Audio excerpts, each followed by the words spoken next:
Moi, il y a un débat que j'ai lancé, que j'ai repris, à savoir euh, qui sont les bons astrologues, qui sont les mauvais astrologues. L'expression mauvais astrologue a été employée récemment sur le site Actualité de l'astrologie par Lune Soleil. Euh, alors, ou alors les critiques de l'astrologie. C'est-à-dire qu'on considère des gens qui n'ont pas le même point de vue sur l'astrologie comme des mauvais astrologues ou des gens qui sont anti-astrologues à la limite, parce que l'astrologie que ces gens-là défendent, elle paraît tellement évidente que toute contestation de leur astrologie devient de l'anti-astrologie. C'est intéressant. En réalité, c'est le contraire. En réalité, toute volonté de recentrer, de retrouver les origines de l'astrologie dans sa pureté, dans sa problématique initiale, c'est vraiment la meilleure façon de rendre grâce, de rendre hommage à l'astrologie.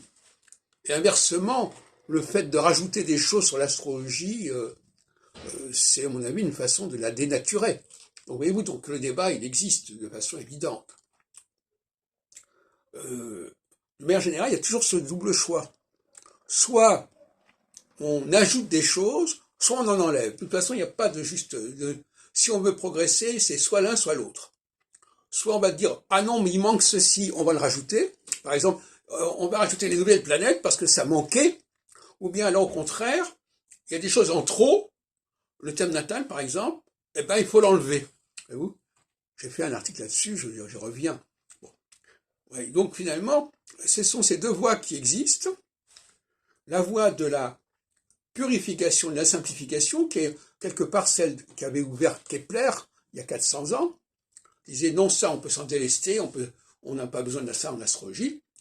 Et puis d'autre part, une voie anti-keplérienne qui dit ah ben oui, on vient de découvrir Uranus, on vient de découvrir Neptune, pourquoi ne pas l'utiliser et pourquoi ne pas, comme fait l'école de Hambourg ou l'école uranienne, pourquoi ne pas envisager d'autres planètes qui pourraient se manifester ou des mi-points, etc. Et donc voilà, le milieu astrologique est partagé par cette dualité-là fondamentalement, et ça valait la peine de le signaler.